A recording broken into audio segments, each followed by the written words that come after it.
It all started on a crisp autumn morning in 2023 at my quiet lakeside haven in rural Maine. I'd finally ditched the grind of corporate engineering in New York after 3 decades, trading skyscrapers for the serene glow of dawn over the pines. That dock I'd poured 2 years into wasn't just wood and nail sit, was my sanctuary, engineered to perfection. Every beam calculated for strength, every joint sealed against the elements. It symbolized escape, peace, a life reclaimed. Sipping coffee as the sun painted the hills in warm amber, I never imagined it'd end in ruins. Then came the roar at 7 a.m., like thunder ripping through my calm.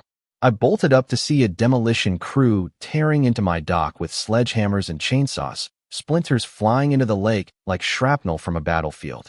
My pulse raced. This couldn't be real. Who destroys private property without a word?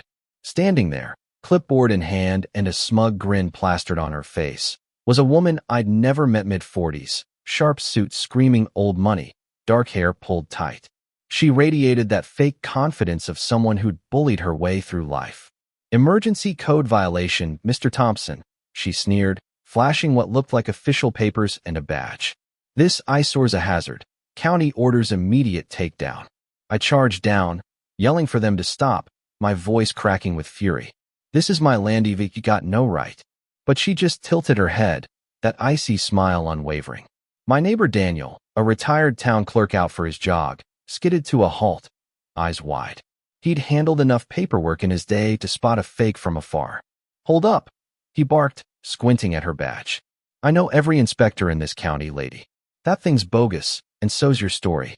Where's the notice? The real docs?" She waved it off. Public safety trumps procedure, but Daniel wasn't fooled. He whipped out his phone, snapping photos of the crew, the papers, her phony credentials. "This is trespassing, vandalism. I'm calling it in." Lucas, another neighbor, sidled up and whispered, "She's been scoping your place for months, Henry, measuring, photographing, yapping about flips and profits." It clicked.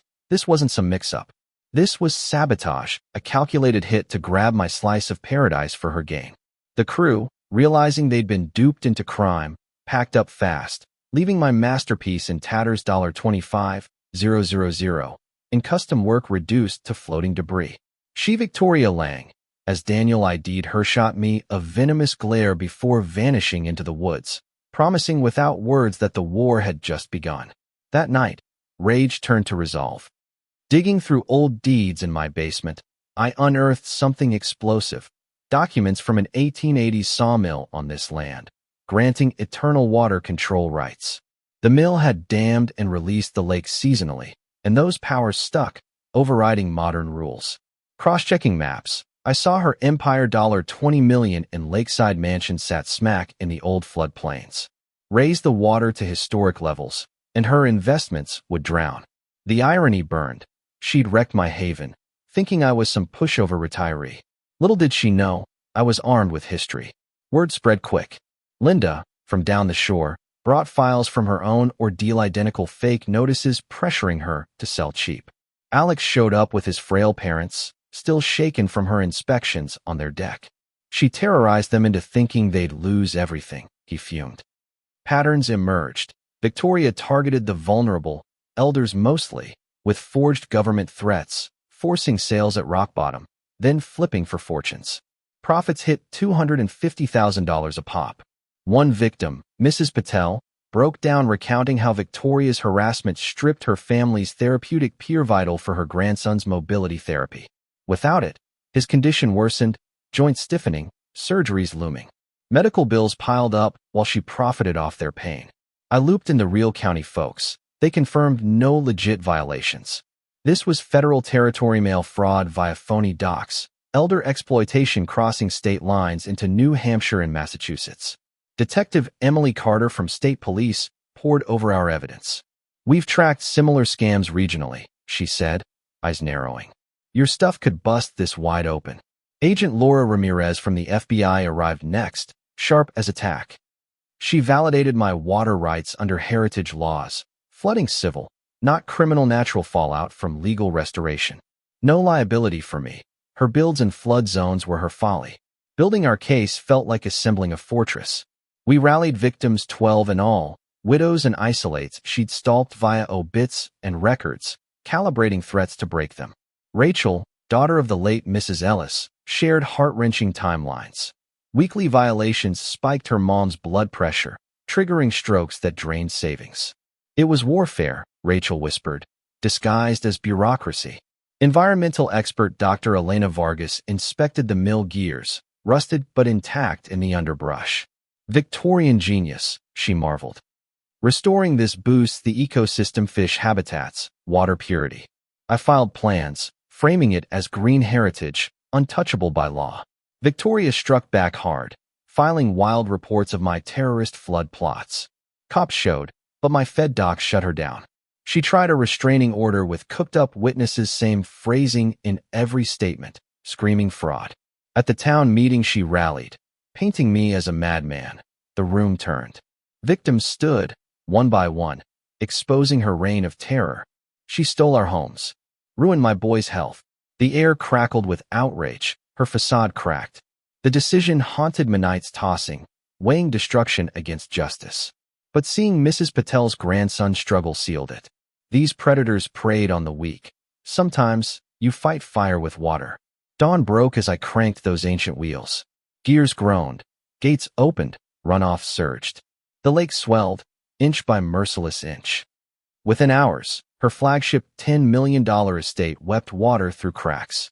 Contractors sandbagged frantically, but foundation shoddy, code-violating buckled. Sparks flew from submerged wiring in her $5 million rental. Fire crews condemned it as a death trap. Her $6 million flip sagged, walls crumbling under pressure she'd ignored. Panic hit her like a storm. Insurers probed her policies fraudulent, hiding flood risks, denying claims, suing for deceit. Media swarmed. Empire sinks in elder abuse scandal. Headlines hailed it as poetic payback, not vandalism. Environmentalists cheered the lake's rebirth. Fish thrived in reclaimed shallows. But the human toll? Devastating. Rachel's records linked Victoria's visits to lethal stress. The Patel's boy regressed without therapy.